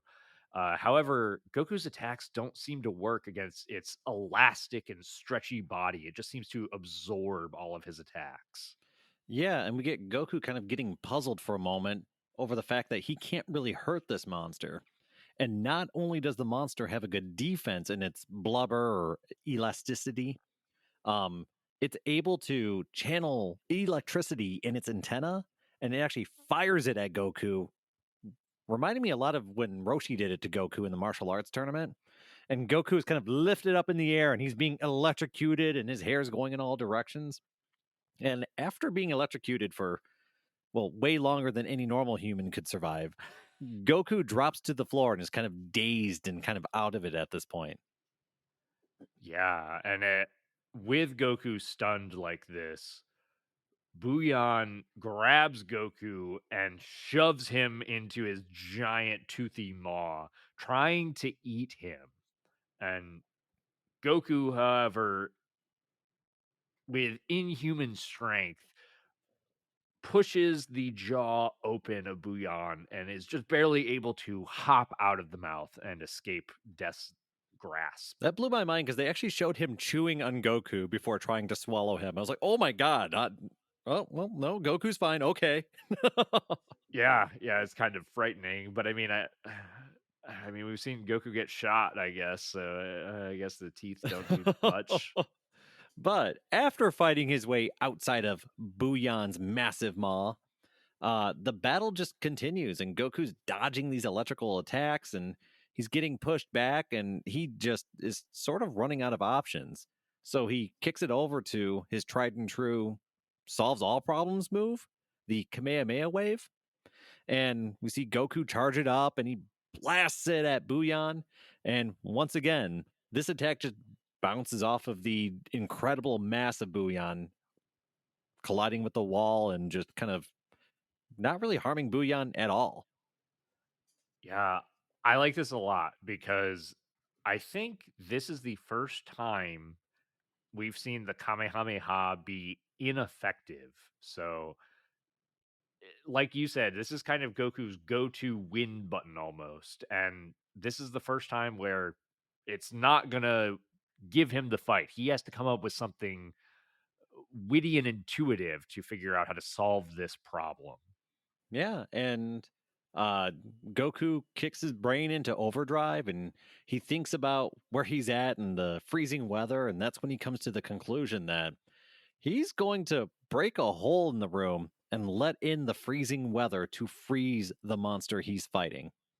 Yeah, he's basically thinking about how his body, Booyan's body, is too stretchy and elastic, and if it were more stiff, that his punches and kicks would have more effect. And so the cold does, in fact, begin to freeze Booyan's body. Goku using Ader as kind of cover from the cold, and eventually, as Booyan is literally frozen, Goku gets out of Ader's jacket, kicks Booyan, jumps back into Ader's jacket, and Booyan begins to crack and fall into pieces. This idea, all I could think about in my head the entire time I was watching it was the DBZ abridged where Goku thanks his brain and then his brain says, "You're welcome." That's perfectly appropriate here. One thing that I wanted to talk about with this is I think this might be Goku's first confirmed kill. I don't know why, it just made me think of Call of Duty. Kill confirmed. Kill confirmed. But yeah, I mean, this is, I mean, that's a big deal, right? Where Goku's, I mean, he's a 12-year-old boy. I don't think he's killed anyone up to this point, or at least It depends nothing. on how intelligent you consider Booyan, because that's going to be the one thing. Because Goku, he's killed and eaten a wolf so far, and he'll eat fish, and he's eaten other creatures. But Lots of animals, right? yeah, is And yeah, Booyan an animal? that's Mm? a good point because Bouillon probably falls somewhere in between That almost weird between. gray area. Yeah, but also in addition to that, while Goku has killed lots of animals, it's almost always to eat them. And he's not killing Bouillon here to eat him. I mean, I guess he's killing Bouillon in self-defense, but still, he's never in any other time has he killed anything in self-defense as far as I can remember. Yeah, it's interesting. I guess when you're a young mountain man, maybe you just don't deal with killing things as a normal person would. Yeah, it might not even come into his mind the same way that it would normal people in their level of morality. I also briefly wanted to touch on the fact that I'm not sure that this is the case, but Booyan to me feels like a precursor to Majin Buu. I was going to bring that up. The weird, well, wasn't there even a weird monster thing that they fought inside Babadi's castle thing or whatever to try and get more energy out of the Z fighters? They fought, you might be thinking of Yakan, the one Yes. that absorbed the light and the energy. Uh, are you saying that I think they that one killed that was pretty unceremoniously as well. So when it comes to the weird in between monster things, I think Dragon Ball has a track record of just blasting them and going on with their day. Yeah, yeah, and that's fair. This one just felt very similar to Majin Buu to me. I mean, even its name is Booyan, and then it's this kind of like pink amorphous blob thing where its body absorbs attacks. Not quite the same way as Boo, but very similar. Can't be hurt, Uh, right? Like that's the whole thing. Big, fat, pink, can't be hurt. yeah, yeah, but yeah, you're right. I mean, there are a lot of throwaway monsters in Dragon Ball in general, so it's. I mean, it could be completely unrelated. But I mean, you're right. First confirmed kill for you know you're not consuming it. You're just killing it because you have to. Yeah, and this kind of gets Goku and Android 8 out of the situation. Goku uses his head to break back up into the sixth floor and then uses the power pole to levitate Android 8 back up onto the sixth floor as well. Yeah, and while Goku's pulling Ader back up, we see a cowardly General White shoot Goku in the back, but Goku is immune to bullets at this point, so just kind of irritates Goku. But for all intents and purposes, it looks like Muscle Tower. It kind of looks conquered at this point. Yeah, yeah. Goku's gone through. He's beaten pretty much every floor, and this is him kind of confronting the final boss on the final floor. And I think that takes us to the next episode. It does, which is episode 41, The End of Muscle Tower. And the episode begins with General White being backed into a corner by Goku, but White is refusing to give up. So White, after discarding his very restricting shirt, challenges Goku to combat. And yeah, I think anyone who's seen Goku fight pretty much understands that this should be just a pretty easy, just breeze through another general. And at the beginning, it kind of is. But General White is kind of crafty and he's looking for a way out. He's looking for a way to keep up with Goku. And this is where we see White actually get his hands on Goku's tail. Yeah, it's a fun scene because General White is a big, beefy dude, and Goku's a tiny little kid. And Goku takes a tiny little tap at General White's shin, and General White is just in howling pain. And so General White uses another moment of weakness from Goku, grabbing his tail. Uh, and we all know that Goku's tail, basically grabbing it, turns him into a helpless lump. And so General White hurls Goku into the wall, definitely hurting Goku, but no longer having his tail grabbed. Goku gets up ready to fight again. Yeah, but this is another example of Goku letting his guard down. There's no reason General White should have been able to get his hands on Goku's tail. Like, it's, it's the Yeah. lesson that Goku will never learn. Yeah, pretty much. I mean, all the way through Dragon Ball Super. I guess maybe with Whis' training, Goku will finally learn, but it's pretty funny to see it so early in his life and in the story, and even so late in the story as well. Yep. And at this point, we see Goku, now pissed off, kind of knocking General White just around the room. It's very clearly one sided. And when Goku's about to give the finishing punch, we see Ader asking Goku to show some mercy, to show some restraint, and we offer peace at this point. and Goku decides to show restraint for the general. And we see the general kind of admitting defeat and, kind of feigning that he's given up, but really he's actually hiding a gun kind of in his back pocket and just going along for the ride at this point. General's got a gun. Exactly. And he's not afraid to use it. That's right. So the general takes Goku and Ader to the cell that's holding the village chief, opening the cell.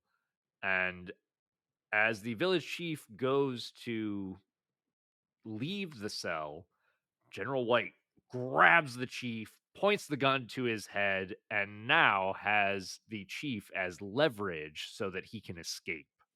Yeah, and there's this kind of brief negotiation between General White, Goku, and Ader, where there's a point where uh Ader says, no, like, let's not hurt him, let him leave. We don't want him to take the chief's life.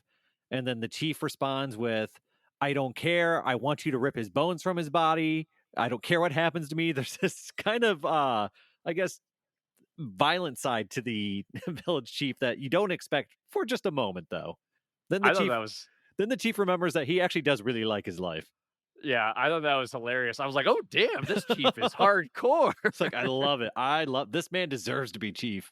Yeah, yeah, that was pretty awesome. But then the chief backs down, and Goku basically says, "If you're gonna hurt someone, hurt me. Don't hurt the chief." And General White tells Goku to turn around if he wants to be the hero. And Goku says, "Now what?" And the general shoots Goku in the back of the head. Yeah, and this is one of those ones where if you're gonna get shot by a bullet, that's the one that should probably sting, I guess, or stay. And we see Goku get just hit really hard, and we get that kind of, that pain shot of Goku actually really feeling it this time. And we see Goku kind of tumble to the ground face first. And it's at this point we see Ader kind of clench his fists and we see him kind of getting enraged. And as the general goes to fire the finishing shot on the now on the ground Goku, Ader actually steps in front of it, taking the bullet for Goku. Yeah, this is super interesting because Ader up to this point has not done anything physical. He's just kind of been helping Goku, more so on the mental side of things. But he takes the bullet, saving Goku, and then proceeds to punch General White through the wall, One punch. launching launching him into oblivion. I mean, this man's gotta be dead, right? Like, there's no way. There's no way he's alive after that. I mean, the bright side is that it was a painless death. Yeah, yeah, I guess that's true. Like if he wasn't turned to vapor from the punch, he'll definitely turn the vapor from the impact. Yeah, 100%. And so, I mean, this is so interesting to me because in a way, Ader stopped Goku from doing the exact thing that Ader did just moments after. It, but Ader was motivated by revenge, by trying to protect his one and only friend.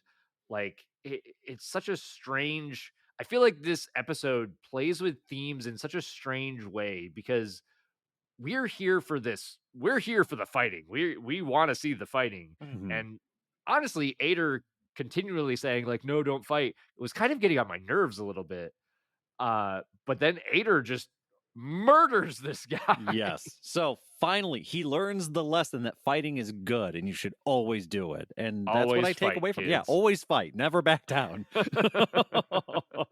Uh, so I mean, I think the lesson's supposed to be something like always be prepared to fight or whatever. It's pacifism isn't always the way or something like that. I feel like there was supposed to be a life lesson, but I'm not sure. It's something along those lines.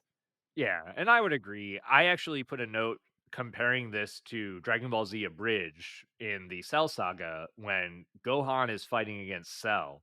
And Gohan explicitly states, at least in the abridged version, that he's a pacifist. and Cell hates this and is doing everything he can to get Gohan to fight him. And Gohan eventually has to fight because his friends are going to die if he doesn't. So there was from at least from the Dragon Ball Z abridged, there's very much a parallel here with Ader having to learn that same lesson. I didn't even think about that, but yeah, there's definitely a very strong similarity to these two moments. And I mean, it also makes Ader a more interesting character, right? Like he has that capability inside him somewhere. Even though he refuses to use it almost at every turn, he can do it. It very much humanizes him again, which I really, really like. I also wanted to point out here too that as Ader is like going to attack General White is calling him a monster, which I thought was super interesting with this Kind of the pot human. calling the kettle black sort of thing. Exactly.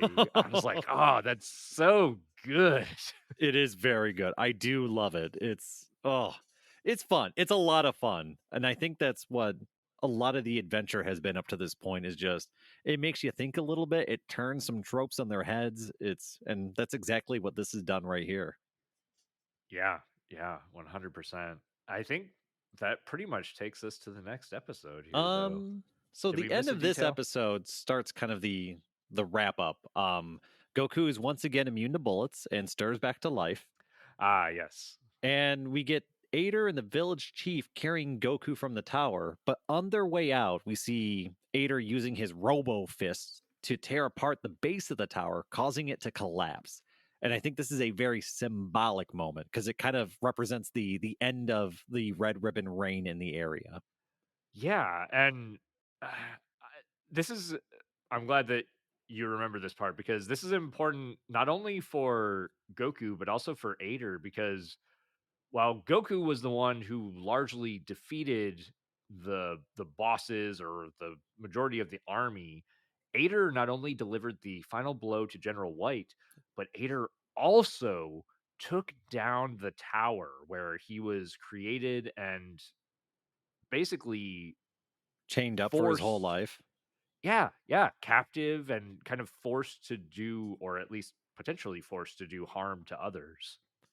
I like the symbolism of it. Love that they did it. And I like that it was Ader who did it because I do think with his kind of snapping and sticking up for Goku and defeating the general, it was kind of Ader also overcoming his own inner demons. So there was just a lot of symbolism all at the same time.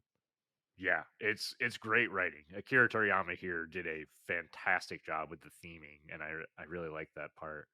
But we basically end on that note with Muscle Tower destroyed, and I think that moves us forward to the next episode. Then, Yes, which is episode 42, Imminent Danger. Go for it, Hachan or Hachan. I don't know how you say that, but that's what it is.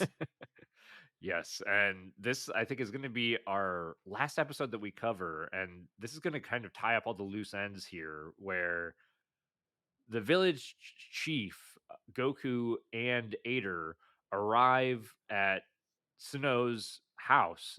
They meet up with Sano and the two Sano's parents.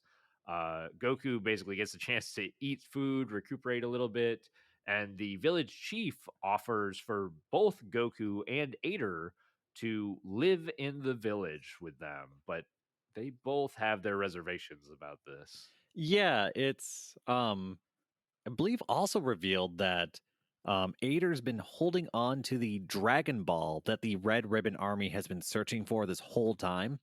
And he had planned on giving it over to them.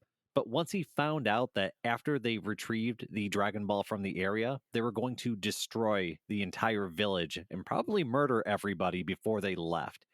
And so Ader just hid the Dragon Ball and remained in his chains this entire time to keep everybody alive. That's right, and that's an important detail too. I'm glad you brought that up because that's kind of the deciding factor for why the village chief basically says, "Ader, you're a hero. Like you basically kept the village safer than it would have been had the Red Ribbon Army gotten the Dragon Ball, and so you are welcome to live here." But Both Goku and Ader decline the offer, Goku stating that he's going to continue to seek the 4-star Dragon Ball, and Ader saying that he can't live there knowing that he has this bomb in his chest that could potentially endanger everyone in the village. Yeah, and it's revealed that there might be somebody who's able to fix the bomb in Ader's chest. It's an extraordinary doctor named Dr. Flap who resides in a nearby mountainous kind of area, and he would be able to remove the bomb, or so they think.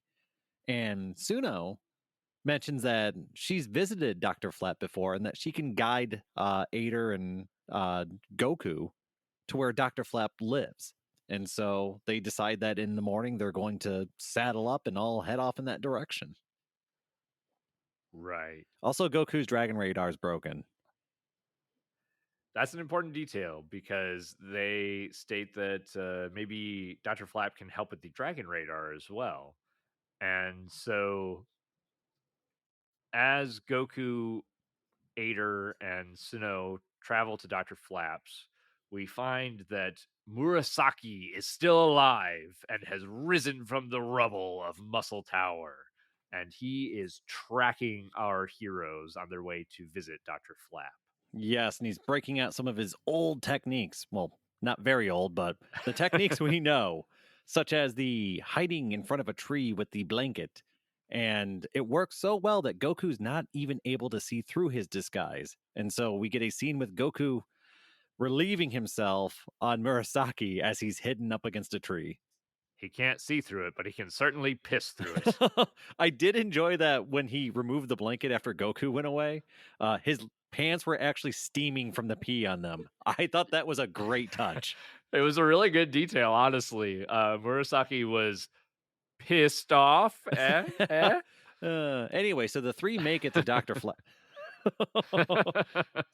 uh, And yes, so they basically get to Dr. Flaps, and Murasaki, while Dr. Flap says that he can remove the bomb from Ader, uh, Murasaki jumps into Dr. Flap's room, having a private conversation with our doctor, and he threatens Dr. Flap to steal the Dragon Ball from Goku as well as kill Goku. I believe it's also around this point that we find out that Dr. Flap was actually the one who installed the bomb on Ader under threat that if he didn't do it, then I believe he and the village would be destroyed. Yes, and I think Murasaki even reveals that Dr. Flap was the one who created Ader.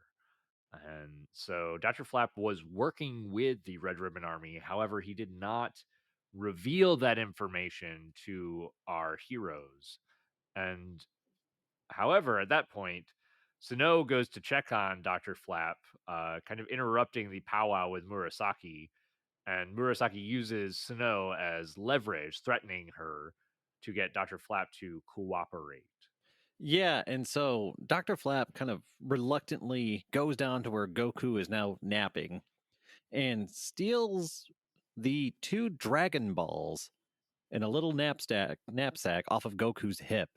And on his way out of the room, he kind of gets caught, but he shuffles out of the room quickly and hands over the Dragon Balls over to Murasaki. But upon receiving the Dragon Balls, he takes his hand off of Suno's mouth, who screams, causing Ader to come crashing into the room. Yes, and Ader barges in. Murasaki basically knows that he's no match for Ader and Goku, and so Murasaki dips out of the house, jumping onto his snowmobile, and Goku goes in hot pursuit, chasing Murasaki on foot in the snow through the mountains. And the snowmobile proves to be faster than Goku. And so Goku charges a Kamehameha that he fires at Murasaki and missing, but not missing the mountain behind Murasaki. Yes, the Kamehameha strikes the top of the mountain, causing a massive explosion. And we get a colossal avalanche that starts crashing down towards Murasaki, who quickly 180s and attempts to outrun the avalanche. But after some actually pretty slick dodges around trees, is eventually swept up into the avalanche and comes crashing down to just in front of Goku. Yes, and so Goku digs through the avalanche, finds Murasaki, and finds the pouch that Murasaki stole. And we find that Goku has recovered his lunch. I mean, honestly, Goku only cares about the 4-star Dragon Ball, so. But lunch? You don't steal lunch from Goku. Yes, the two balls were in fact two rice balls in the pouch, and we get a quick shot of the actual Dragon Balls back with Sano's parents in their house. Yes. So at this point, the Dragon Balls and Goku's lunch are safe and sound. And from here, we get a shot of Ader kind of on the operating table being worked on from or by Dr. Flap. And after a successful but almost unsuccessful removing bomb surgery, Ader no longer has the bomb implanted in his chest. Right. And Dr. Flap does not reveal that he was the one who put the bomb there, nor does he reveal that he was the one who created Ader. And he also says to Goku that the Dragon Radar is too sophisticated for Dr. Flap, which is crazy that Dr. Flap has created this android life form and he can't work on this Dragon Radar. Like, holy shit, that thing must be complicated. Yes. Oh dear lord. So yeah, I can build a robot, I can remove bombs, I can do all this other crap. But fixing a radar? Can't do it. Yeah, I mean, I guess, it's designed to locate these magical orbs. So I mean, I don't know, man. Magic technology, that combination, that's way over my head. I'll leave it to the super doctors. Yeah, yeah, exactly. And so Goku takes the bomb, still having it in hand from the surgery, and chucks it into the mountains as we kind of be wrap up our episode. And none other than Murasaki finds the receiving end of this bomb. Take that, ninja. You and your stupid fishnets. That's right. No fishnets for you anymore, Oh as shoot. Murasaki gets team rocketed to wrap up this episode. Oh geez. I'm not gonna lie, this was actually a lot of fun. There's even a couple wholesome moments. Other than some of the episodes being a little chaotic, honestly, I really enjoyed this bunch of episodes. Yeah, I was really excited going into this arc because I knew that we were getting the Red Ribbon Army fight. Again, similar to what I said before, I like getting to see Goku fight just dozens of soldiers. I mean, he's a super powered kid and he's just fighting these this armed military, and it's a blast. It's a ton of fun. But then we also get the trope of him having to go up these literally go up floors to defeat boss after boss after boss to get to the final boss and release the damsel in distress that is the old man village chief. I mean, it scratches all the right itches. It's super fun. It's relatable because we've all played a video game or seen a I believe you called it a shonen anime. Yes, you got it. So it's everything just makes sense. It does it all correctly. It's for the most part, it keeps a nice light sense of humor throughout the entire thing. And which doesn't make sense because it should be a more serious tone, right? But the whole time, it's almost like Goku's having fun, with the exception of a It's couple spots. yeah, it's strange because you can feel the tone is it's more serious than the arc with Pilaf 100%. And you get the sense that these soldiers are legitimately threatening like the town and the other people around. And so the soldiers are treated with more respect, I would say, Yes. than the Pilaf gang. But I would agree with you that Goku's tone doesn't change much. Goku is still this child who is powerful beyond belief, and he's having fun in a lot of ways. However, he is also here for a purpose. He's here to save the village, and he's here to save the village chief.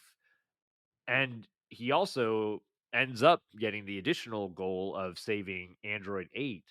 And so his actions have more weight here, I would say, than just like trying to find the Dragon Balls. That's true. And I think I will say, let me correct myself a little bit. Goku makes the tone lighter with the way he is and the way that he acts. So it is a super serious situation, but that doesn't make Goku suddenly become serious, right?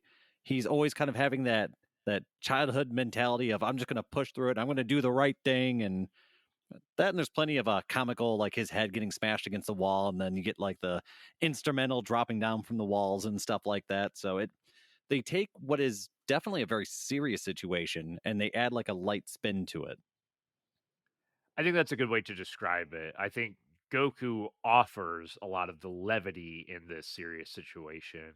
And I think for me, I like that balance. I like that they are slowly shifting the tone of Dragon Ball from being kind of this comedy, slapstick, goofy cartoon to having more serious tones and absolutely having more serious themes in it with friendship, with uh, threatening people's lives, with actually dealing with murder, with people getting killed, with I mean, just bigotry, with people uh, showing this favoritism or a lack of favoritism towards like Android 8 and treating him as less than a person, even though Goku just treats him like any other person.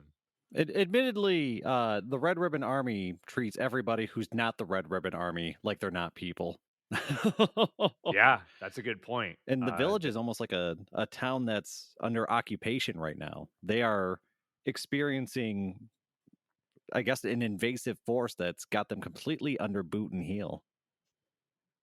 Yeah, and I mean, Goku is kind of the savior for the whole village. So I really enjoyed this arc. I think that there are a few things that you can maybe nitpick about it. I felt like, honestly, I felt like the pacing was pretty good. The fights didn't drag out too long. I think most of the fights lasted an episode, and most of the conflict resolution came relatively quickly. And I think my only honestly, my only big complaint is I feel like I didn't get that big payoff final boss battle. Like Booyan didn't feel like the final boss to me. that's a fair point. Honestly, the bosses almost taper downward. I guess we're kind of like up and down because we Hmm. get Metallatron and then we get Murasaki, who's definitely down. And then we go back up to Booyan and then kind of down to General White. So it's a little bit of a roller coaster ride as to Hmm. how powerful or how serious the bosses are. But even then, that's I mean, I still really enjoyed it, so it didn't kill anything for me. It just would have been nice to just have a big final battle that maybe lasted a couple episodes or something like that. I mean, then again, we're also coming off the real big high that was Goku and Master Roshi battling because that was fantastic. That's a fair point. I guess the other part to consider though too is that we are not yet finished with the Red Ribbon Army. That's true.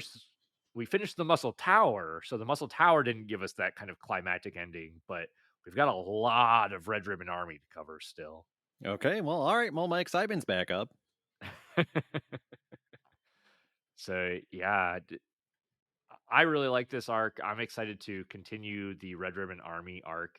And one of the things that I really like about this arc too is that for our Dragon Ball Z fans, this has huge ramifications for the future of Goku and the Z fighters moving forward. That's true. Yeah. I mean, gosh, the Red Ribbon Army is still mentioned in all the new stuff. So it's pretty I exciting to mean, see it all.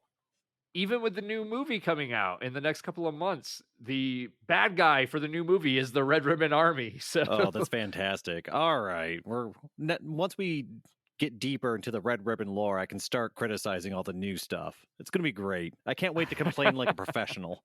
Yeah, yeah. We'll actually be able to give some constructive uh criticism. Yes, absolutely. Yes. But did you have any other thoughts or feelings about this chunk of the Red Ribbon Army arc? No, very happy with it. I'm looking forward to the next chunk. Yeah, yeah. I feel the same way. I'm excited to move forward with the next chunk of the Red Ribbon Army, but with that said, I think that's it for this episode of Instant Transmission, where we discuss everything Dragon Ball. This has been your host, Todd. And Dayton. Be sure to join us next time as Goku and Balma butt heads with the Red Ribbon Army to collect those magical balls and are confronted with a powerful new enemy in General Blue.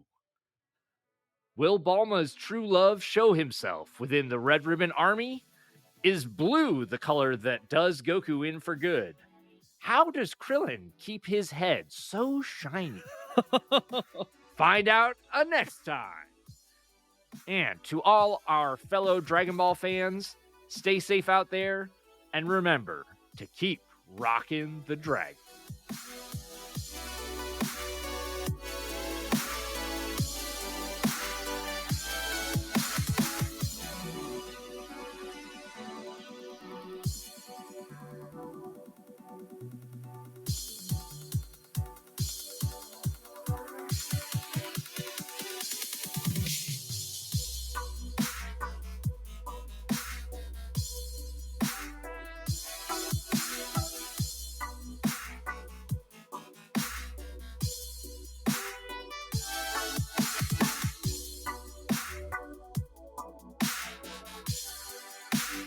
I hate the underhanded sword trope. Oh my god. Ninjas love underhanded swords.